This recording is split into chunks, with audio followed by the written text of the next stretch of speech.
What's up, golfers all over the world? My name is Scott Dolly. I'm co-host of the Pace of Change Golf Podcast. Hey, first of all, thank you so much for tuning in. In the next 5 to 10 years, the game of golf is going to undergo some major transformations. Wouldn't you agree it has to stay relevant? The purpose of this podcast is to bring you, the listener, along with us on this revolutionary journey the game is about to embark on. We'll keep you up to speed on the latest news, interviews with game changers in the golf industry, and innovative breakthroughs in technology and alternative formats like speed golf, foot golf, fling golf, disc golf, and even more. All this is going to shed light on the ways in which golf is evolving to keep pace with the demands of the modern world. What about the show hosts? Well, we're lifelong golfers, but we're also avid runners, and in that case, we have first-hand experience that playing golf faster, a lot faster in the case of speed golf, unlocks new levels of fun, enjoyment, and peak performance. Look, make no mistake, golf has to change, but we believe it's changing for the better. Golf is headed for a renaissance. It's the 21st century out there, guys, and if the game is going to keep pace, we're talking about a revolution. So are you ready? We do it fast, we make it fun, turn it up, and enjoy this episode of the Pace of Change Golf Podcast.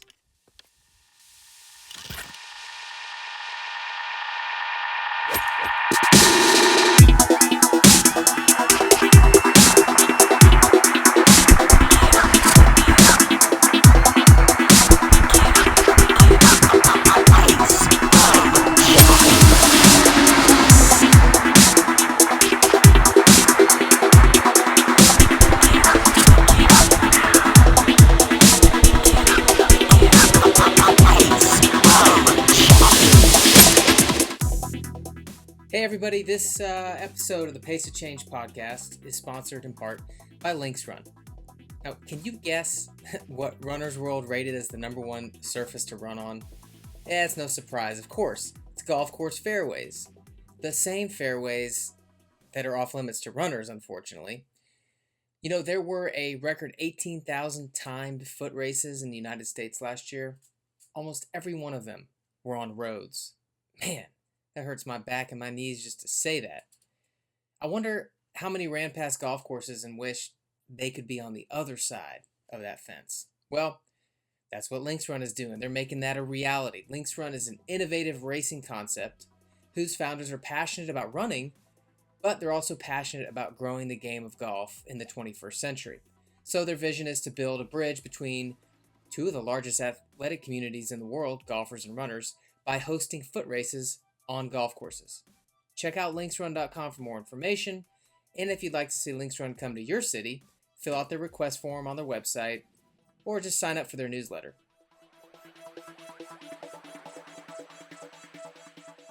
Alright guys, welcome back. Scott Dolly, Dude Spellings. We are here today because the R&A just got done with a 2-day conference where they invited all kind of the major players around the world from all the big golf organizations to get together.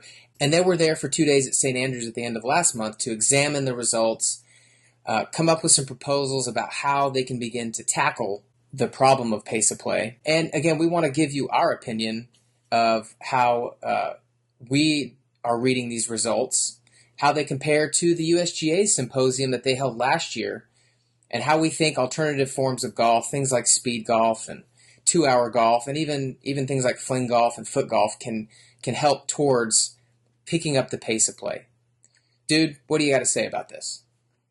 Well, as you mentioned, the biggest takeaway I took from reading the RNA's material was just how starkly different it was from the USGA's conclusions. So when you get right down to the nitty-gritty, what they were saying is that pace of play had nothing to do with, as one person put it in the Golf Digest, your buddy who likes to imitate Kevin Na. Their conclusion was that pace of play problems boil down to golf course management.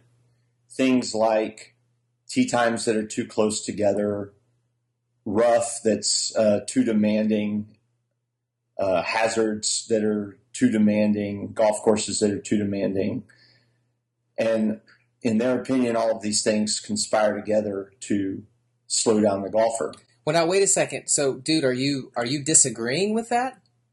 I'm disagreeing with that. However, the R&A's conclusion was that it pretty much exactly the opposite, that the problem of pace of play is caused by individual habits.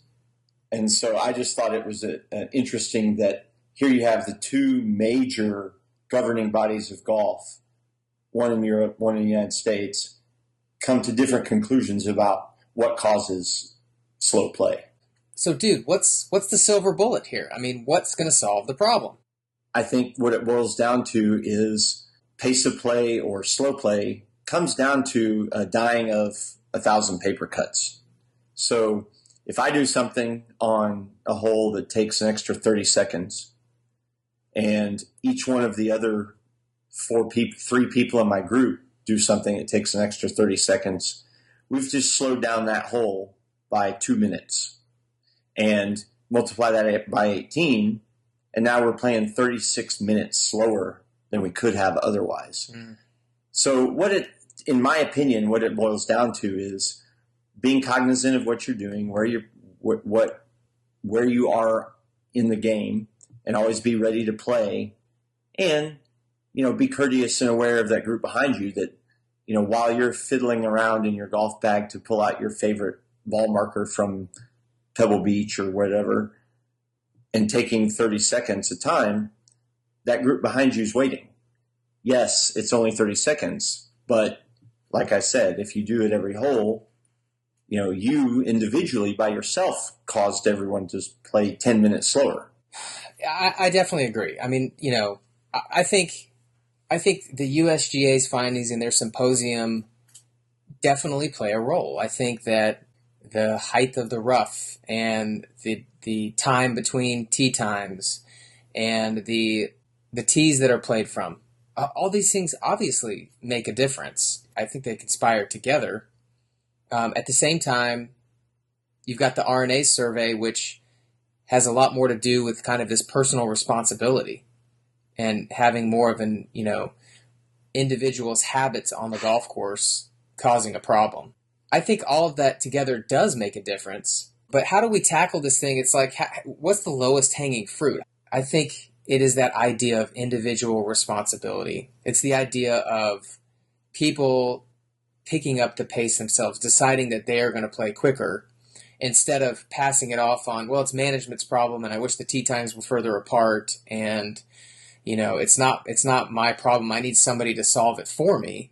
And I paid my $90 green fee, so I'm going to enjoy my round.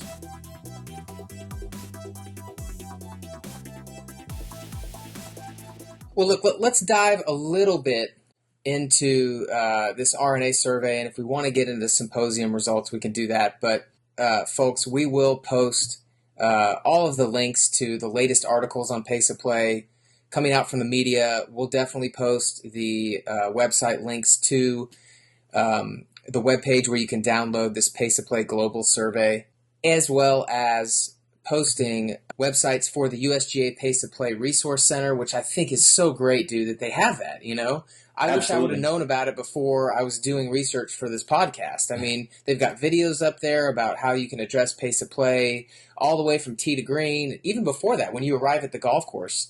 I mean, all of these things are so important for every golfer, I think, to take their own initiative and look at it, because I guarantee you, whether or not you think you know everything about how to play faster, you definitely don't. I mean, there's stuff on there that I was watching going, wow, I didn't know that. So, they've spent the time and the money to do these surveys and to come up with videos, and I definitely encourage everybody to go in and check that out. Absolutely. So, the first point I want to make about this Pace of Play global survey that took place last year, the R&A puts it like this. It's part of a broader ongoing project, this survey, that was conducted in the 6 months from September 2014 until the start of March 2015 to gauge golfers' attitudes to pace of play. So, there were a total of 56,000 responses, and it came from 102 122 different countries. So if you only get that far, it sounds like it's pretty comprehensive.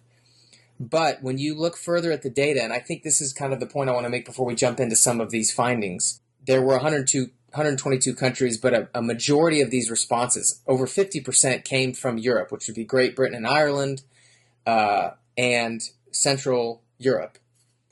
20% came from Australasia, so Australia, New Zealand, and some of the Indonesian countries and whatnot, and Japan and China. And 16% came from the USA, which actually there were not a lot of respondents from the USA, a very small amount. So actually, if I'm not mistaken, I believe it's actually 16% from North America. Oh yeah, there you go. So yeah, and even smaller from the USA. Correct. So those are important things to talk about. Now there's other issues, not other issues, but there's other points that I think we should bring up in terms of in those countries, since a majority of the respondents were from just a few countries. And of course, it's the RNA, and they're in Great Britain, so they're going to get a majority of their responses there. And like you talked about, there's cultural differences in how people play golf over there, their mindset towards golf and towards pace of play. So it's not like we shouldn't be listening to what they're saying, because it's always great to get different perspectives. But again, over here in the States, there might be a little bit of a different attitude. And those are things we can talk about as we continue on. But so there was almost 60,000 responses, most of them from just a few countries in Europe, Australasia, and North America. 83% of the respondents were male, 17% were female. So a couple of the other things I noticed, dude, were that roughly 75% of the respondents were club members. So they were members of golf, golf clubs, whereas only about 10% played daily fee golf courses. In other words, you walk into the pro shop, and pay your money and go play. You don't have to be a member to go play there. How do you think that skews or affects the respondents' answers to these questions? I actually think that's a pretty big difference in the USGA's findings versus the RNA's findings. If 75% of your survey are people who are members of clubs, they're not going to have as big a pace of play problem. I think that would be the case whether you're in Europe or the United States. Clubs, by their nature, they're less crowded. There's fewer people wanting to play. Generally, people who are members of clubs are more knowledgeable about golf. They already understand golf etiquette. They probably are members of a club because they want to play at a place that doesn't take 5 hours to play. And so if you really want to address the pace of play issue, you really should be looking at daily fee courses where the problem is. Yeah, I'm noticing here in the survey, at the end, the respondents were given a chance to provide their own comments. So they answered all of the questions, and then they were given an opportunity to provide their own comments about, how the pace of play could be picked up. One of the sections can be defined as education. And a couple of the bullet points they brought up are, number one, include rules education within lessons. Include pace of play education within lessons. Include etiquette within lessons. Are these things being done in America at all? I don't see it being done. I've never been to a course in America where I've seen that happen. But I have heard that in some places in Great Britain that the local municipal course requires you to check in with one of the golf pros and actually go through a little 20-minute review on how to keep up with the group in front of you, how to play faster, and just to let you know what the expected etiquette is, which I think that'd be a great idea to implement in America. I doubt that we'd ever do that just because our culture is different, but who knows? Okay, so, moving on here, 55% of the respondents self-reported a handicap of 13 to 28, so that's roughly a score between 85 and 100. That's, to me, pretty impressive, considering that I think 90% of golfers don't break 100. So, but that definitely skews kind of their attitudes and perspective towards pace of play. Somebody who's shooting over 100 going to take longer than someone who's shooting, 85. Well, maybe. I mean, I think the handicap is reflective of the fact that they're club members, right? If you're a member, if you're willing to pay to be a member of a club, you're probably a decent golfer. Yeah, you're going to be more proficient. Yeah. Now, I think it's a fallacy that the higher score you shoot, the slower you play. Mm. I mean, I used to be a member of a golf league, and one of the guys that ran the league was a college player, and he was notorious for taking super long time to play. And he used to defend himself by saying, hey, I only take 68 shots. I can take more time per shot. The reality is, now my dad's 75 years old, and he cannot hit his drive over 150 yards, and he shoots about 110 every time we play. And he and I can play a normal average golf course in 3.5 hours. And he's taken 110 shots. And it's not about how many shots you're taking, because you think about it, how long does the actual golf shot execution take? It's like a few seconds. Yeah. And so it's all the stuff except for the shot that's really taking the time. And a lot of that, in my opinion, the biggest waste of time on the golf course is people sitting in the golf cart waiting for their partner to hit rather than dropping their partner off at the ball, letting them get their club, and then driving to their own ball. So you don't think it's rude for, because to be honest with you, I've depending on the situation, who I'm with, sometimes I feel like, gosh, am I being rude by just taking off and not waiting for him to hit and then going to my ball? And, is he going to think that I'm, being an a-hole? Well, I think that's part of what we need to overcome. Yeah, I do too. In terms of, we need to be honest about ourselves, and when we're taking time to that's taking up too much time on the course and slowing things down.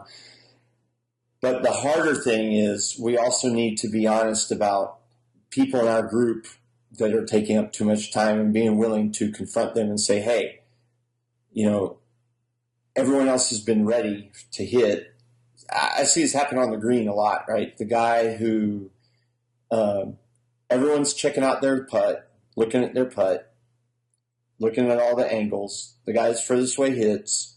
Guy that's second furthest then hits because he's been ready because he was looking at his putt while the first guy was looking at his putt. But then you get to the guy who he thinks that he needs to wait for the camera to be on him to start lining up his putt or something, right? And so the first two people hit, he's done no preparation. Now it's his turn. And he's going to go through his whole routine. And yes, and he's not only is he going to go through his whole routine, he's got to walk all the way around the green because you got to look at his putt from every angle. Then he's got to walk back around. Then he's got to ask the guy to move his mark. And then he's got to go through his pre-shot routine, take a few practice shots. Then the noise bothers him. And, all this stuff could have been done while everyone else was also looking at their putts. You know what I would love for our listeners to do is like head over to PGAtour.com or go to a statistics website. I think the PGA Tour has quite a compendium of statistics, but look at the average tour players, putting stats from outside 15 feet. And these are guys that this is their career. They spend, hours a day putting. And, from outside 15 feet, I mean, the statistics are super, super low that they're going to make the putt. And every foot further out you go, it drops off the planet. So to see an amateur player who maybe plays once or twice a week at most, the average golfer in America is playing 8 times a year, so even less than once a month. Mm-hmm. But they pick up all these things from watching golf and watching the professional golfers play, and they feel like, well, if they're walking around the hole, then I certainly should be doing the same thing. And I just think that it would help people be more realistic when they step up to a 20-foot putt or 25-foot putt. Because let's be honest, also, the higher handicappers are not going to be hitting the ball as close to the pin on a regular basis. So they're going to have more 20 and 25-footers. But to realize, look, the odds of a professional making a 25-footer are, 1 in 10 or 1 in 12. What are my odds? Yeah, I mean, is that rude? Is that just offensive to say that? I don't think it is. I mean, I do think people would agree that they have every right to try to spend as much time and effort to make the putt as anyone else. But I think when you're talking about realistically, how much you're improving your odds by taking the extra 30 seconds, it's minuscule amount. Yeah, Christopher Smith, who was the former world record holder in speed golf, said something great I'll never forget. He said, the mind does 1 million calculations a second. So do you really think spending an extra 10 seconds, 30 seconds, 1 minute, I mean, how much more information can you gather than 1 million pieces of information when you're focused on reading a putt? When we, especially those of us that love golf so much and we watch PGA every weekend, when we compare ourselves to what these guys are doing on tour, it's not a fair comparison. And doesn't it set us up for disappointment? And doesn't it set us up for frustration? And, and all those kinds of negative emotions that, my gosh, we're out playing a game on a beautiful piece of property. And, it's a game. And I think doing that is it's counterproductive to the reasons why we're out there. It sets us up for disappointment, and it sets us up for 5-hour rounds. and the other thing it does is, in competitive golf and professional golf, it is all that matters is your score. And to those guys, every single half of a stroke could be the difference between having a career on the PGA Tour next year and not. And so it makes sense to me. I understand that we don't play the game. We shouldn't be playing the game for the same reason. And I think that's the other thing. When we tie our enjoyment of the game to what I shot today, and whether or not I shot my best score ever, or whether or not I'm able to break 80 or break 90 or break 100, I think we're also setting ourselves up for a less than maximum experience we can have on the golf course. Like you said with this RNA survey, the primary factors for slow play, the answers being different in the United States versus over in Europe. It's interesting to note that I think, what was written here in terms of some comments that were made by respondents, all of them were player-centric reasons. One would be poor etiquette. The other one would be pre-shot routines. The third would be bad play. The fourth was trying to play like the pros. These were the most common reasons that were cited for slow play that they recognized. All of those have to do with the individual golfer. None of them have to do with golf course setup. None of them have to do with which tees you're playing from, how far apart the tee times are. None of them have to do with golf course management. It all had to do with player performance and a player's approach to the game of golf. Man, I cannot tell you how happy I was when I read that, because last year when I read the USGA's results from their symposium, and I'm paraphrasing, but basically what it boiled down to was the USGA says that the golf course is like a highway, and by putting tee times too close together, you're cramming more and more people on a freeway like rush hour. I thought, oh man, what a missed opportunity here to encourage people to work on all of these things that each person can work on. So when I read the RNA stuff of, all those examples, keeping up with the group in front of you, what a breath of fresh air it was to read all this stuff that I know actually speeds up pace of play. That's great. I'm looking through here. Another interesting point, another interesting difference between, golf over here, culturally speaking, in the United States and then over in Europe. I noticed that about half of the rounds played in Europe are played under a different format than stroke play, which is primarily, I think, over 90% of golf rounds in the United States are stroke play. In Europe, Great Britain and Ireland, about half the rounds are played Stableford. So tell me, what is Stableford and how does that change? How does that affect the pace of play? Man, I'm so glad that you brought this up. I noticed that too, and I thought it was a pretty fascinating little nugget buried in there.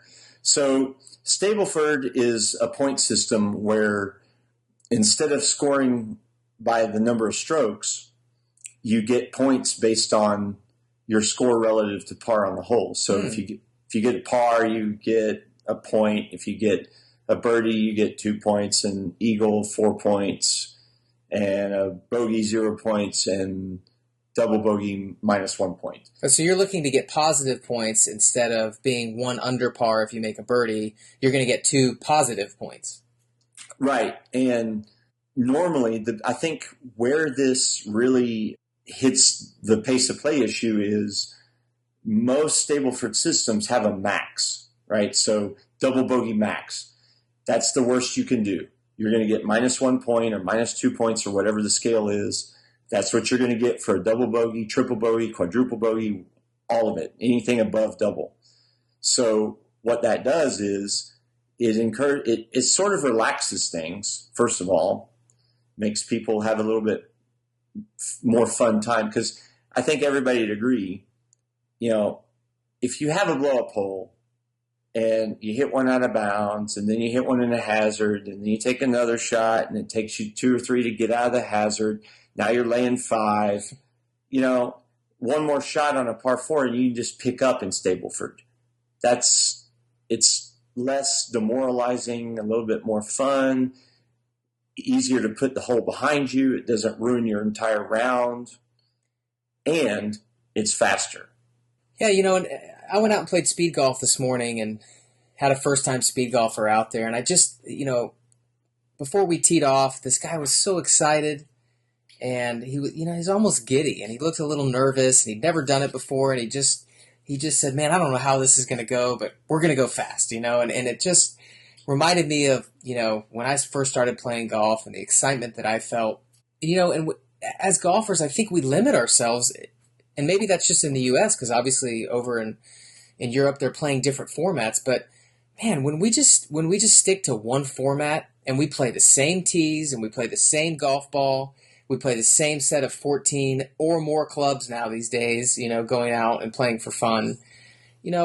Over the years that begins to add up, and you end up just having the same golf experience day after day after day after day after day. I mean, no wonder it gets a little boring, or you kind of go, well, I found another hobby, or I don't have 5 hours for this, or whatever. Golf has so much more to offer, is what I realized this morning. It's got different formats, not just speed golf and playing faster, and that really is fun. And of course, we encourage everyone to go out and challenge themselves by playing as fast as possible. But things like the Stableford system, things like Wolf, going out with your foursome. Most people playing foursomes, go out and play different formats. Don't be so tied to this stroke play and this individualized, I've got to measure how I'm doing, every single time I go out and play golf. I think it all goes back to pace of play, right? So, everyone has, in fact, one of the biggest, I think the 2 biggest reasons in the RNA study given for lapsed golfers, right, people who left the game, was work and family. Work, family, and time. That's it. I mean, and that's consistent across the board in every survey. Yeah. And I think that it's sort of like this vicious circle, right? People don't play because they don't have enough time, and they don't have enough time to play because it takes 5 hours. It makes sense, especially in 2015. The time that it takes to play golf seems like it's so much longer, because what other activity in our lives do we spend, 6 to 7 hours from door to door doing? I mean, the only other thing we do is go to work for that long. Or marathoning. Or marathoning, right? If you're a runner. For those of us that run. Yeah, but for the most part, for most runners, man, if you go run for 25 or 30 minutes, you feel like you just did a long run. I would say for the majority of runners. So there's just so many other activities that I think and hobbies that people can engage in that take less than an hour. And with technology, where it's at, and media cycles and social cycles with Facebook and checking in on that, I just think everybody's time frame is so small now that doing something for a half hour or an hour is a pretty big chunk of time. So now you're asking somebody to go do 5 or 6 times that amount on one activity. And not only that, but most people live in cities with traffic, and so you're going to drive an hour to play, you're going to drive an hour to get home, and now your 5-hour round is 7 hours away from your family. Yeah. So door to door, you're right. It's not a 5-hour round. It's an 8-hour affair. It literally is a full Saturday. And, for those of us between, 25 and 45 that have families, that eventually becomes a problem. I just hear that. Oh, I know you do too. And I think a lot of people hear that over. And I think a lot of people listening are like, I'm that person. I'm working hard. I'm trying to make a living and provide for my family, and I don't have 8 hours on a Saturday when I need to be going to my child's soccer game or sports activity or ballet or, spending time with my wife or husband, my significant other, whatever. I just think that definitely digs into it, which is a great time to mention speed golf, because we talk about all of the major issues affecting the reason why people are not playing more golf. You can just rack them off one by one and say speed golf is really the answer to all of those things. It's a great alternative. It's for people who want to continue to play golf. Number one, takes too long to play. Well, this is speed golf. You can walk briskly and play 9 holes in under an hour. That's not difficult to do, especially when you're playing in a format where, time is a factor of performance. Family commitments, work commitments. I can't play golf because I got a family, and I can't be away from them for long. I can't play golf because I got to go to work. When is speed golf played? It's either played first thing in the morning or late in the afternoon. So again, solves those issues. So for people out there listening, realize that there is a format of golf called speed golf that happens early in the morning and late in the afternoon that gives you the opportunity to get out there, and you don't have to stop playing golf in your 30s. You can continue to play it. And you can play it faster, you can have fun, you can enjoy yourself. And not only that, you're going to get exercise. Whether you're briskly walking or you end up trying to jog or run, it's just a ton of fun. So that's definitely out there.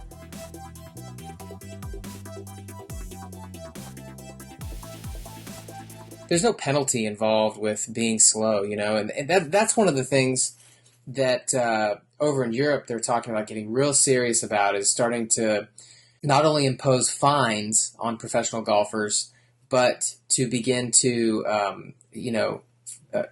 have stroke penalties. What do you think about this kind of negative reinforcement of slow play? Do you think that would work if that was implemented? I think that the pros would hate it at the professional level, but I think for the most part, especially if you're talking about, the top 50 players in the world who, let's face it, they're all millionaires. They all have plenty of money.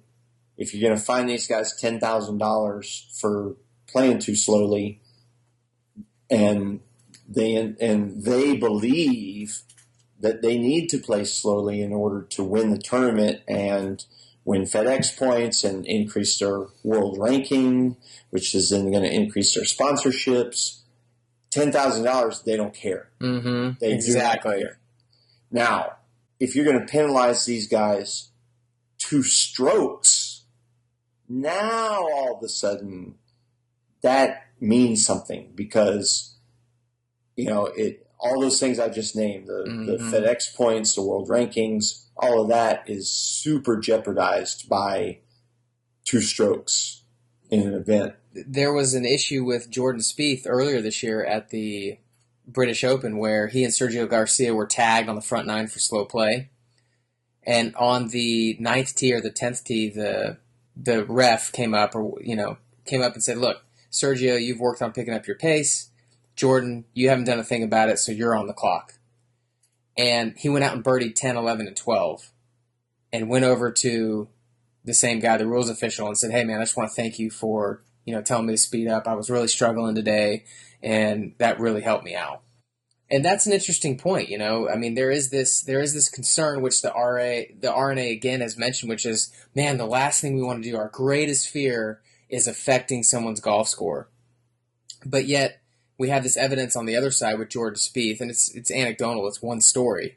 But, he found out, he kind of discovered, I am playing too slow. I'm not playing it at my optimal level. And I think that goes against the common concept that, if I want to play better, I need to take more time. I need to be more, constructive about the way that I approach this shot. And I need to look at every single angle and every single line. And that's just simply not true. I think intuitively, we all want to believe that if we study the situation more and we take more time and we, show everyone how important it is to us because we're taking time, that it's going to somehow make us play better. All of the preparation going into a golf shot, it can make golf unathletic, right? The athletic part of golf is the reaction to the shot that's called for, right? The reaction to the situation in a short amount of time, limiting the amount of time that you have to consciously think about the circumstances up ahead of you. And I think one of the most beautiful examples of that was 2 years ago in the World Match Play Championships when the championship round came down to Jason Day versus Victor Dubuisson. And Dubuisson, 2 holes in a row, hit his approach shot into, it was in Arizona, into the, just gnarly cactus. Thicket, yeah. Just, he had no shot at all. And he literally walked up to the ball. You could see the look on his face. He totally acknowledged by the look on his face, I have no shot. Yeah. And shrugged his shoulders and was like, well, I'm just going to do the best I can. And stepped up to the ball, took a stance, hit it. And even the commentators were like, oh my gosh, he's not even preparing to hit. Mm-hmm. And both times he had to do that. I don't remember the exact outcome, but he got up and down both times. Man, I love those kinds of examples. And it just, studies have been done as well that show, because if you look in America, the percentage of the time or the number of golfers that are using yardage devices is just orders of magnitude larger than anywhere else on the planet. We love our gadgets. We love our gadgets, and we love to know that we're 153 yards, and we think that that's going to somehow make a difference in terms of how far we actually hit the ball. And it just, I think it takes away the mystery of it as well, the mystery of an uncertain outcome. It's something that I think in modern days we have the ability to kind of do away with for the most part, or we think we do, is just, I can pretty much look up anything on Google, I can know any fact very quickly, and we kind of take this pride in having information. But really the most fun and enjoyment and the best in athletics and sports, really having less information and simplifying the equation results in the most enjoyment, the most fun, and in the end, the most amount of peak performance. I think you're totally right. So, for listeners out there, get out and play golf, and instead of taking 45 seconds to go through your pre-shot routine, challenge yourself, really disrupt your pre-shot routine and be willing to feel uncomfortable.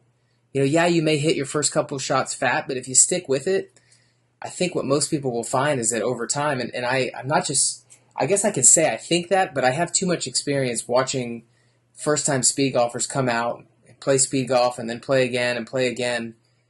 And man, they just fall in love with the process of enjoying the uncertain outcome, not knowing how things are going to go, and getting up and just doing the best they can. And gosh, it's amazing to see how much better they perform. It's counterintuitive, but it's true.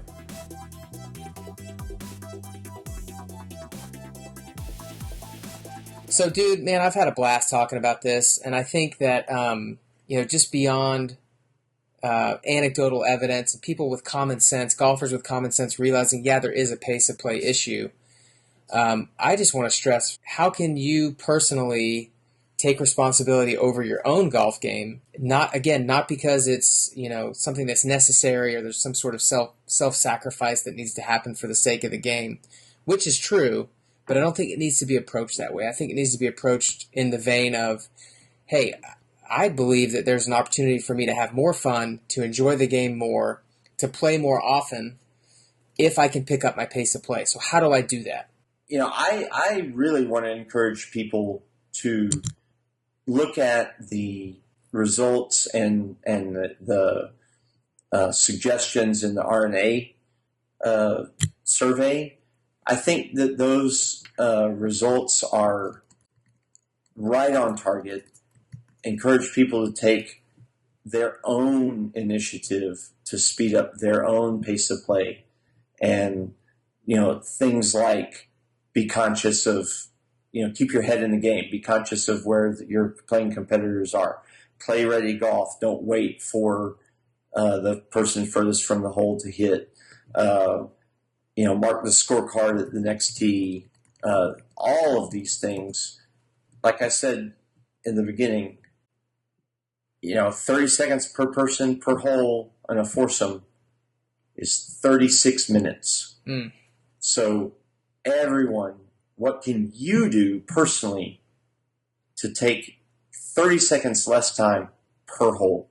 And that's so good, and that is the answer is just each one of us over time discovering, having fun, discovering how much faster we can play and how much more fun we can have. And I think over time, that's the low-hanging fruit.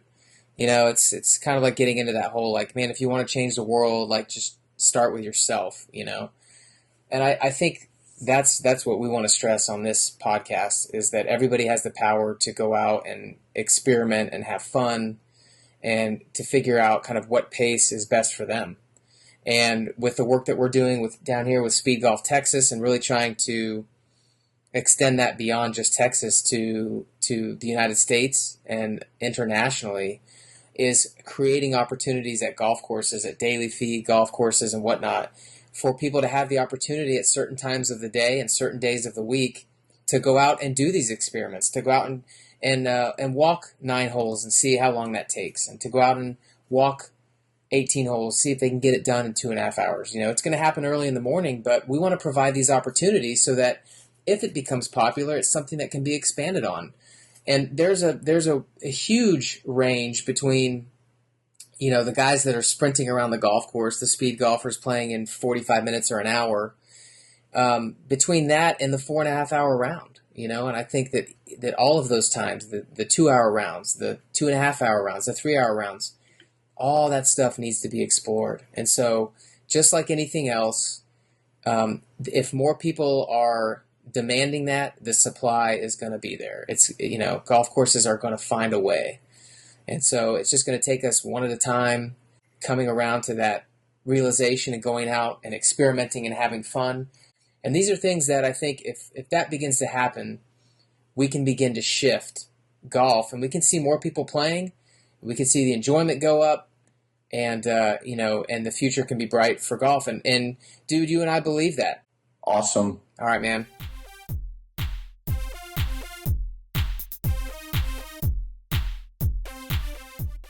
All right, episode 2 in the books. Hey, we hope you enjoyed our reaction to the RNA's Pace of Play survey and hearing more about how we all have the power to play faster. We all have the power to have more fun on the golf course, regardless of where we're playing, how busy it is, or even who we're playing with. We look forward to making better contact, so to speak, with our podcast as well. So thanks for your patience as we continue to improve the quality. Please take a moment, visit our new website. It's up at paceofchange.com. While you're there, sign up for our weekly newsletter. It's called The Pace, and stay up to speed on everything we're doing, interviews coming up, highlights, news, tips, developments, and everything else related to how the world of golf is evolving in the 21st century. You can also subscribe to our Pace of Change Golf Podcast YouTube channel and follow us on social media over at Facebook /Pace of Change and Twitter @Pace of Change Pod. Now, next week, we have got a really special guest. I'm excited about it. Talk about somebody that's shaking up the world of golf. You don't want to miss this one. Until next time, be the change you want to see in the game, pick up the pace, and we'll see you next week.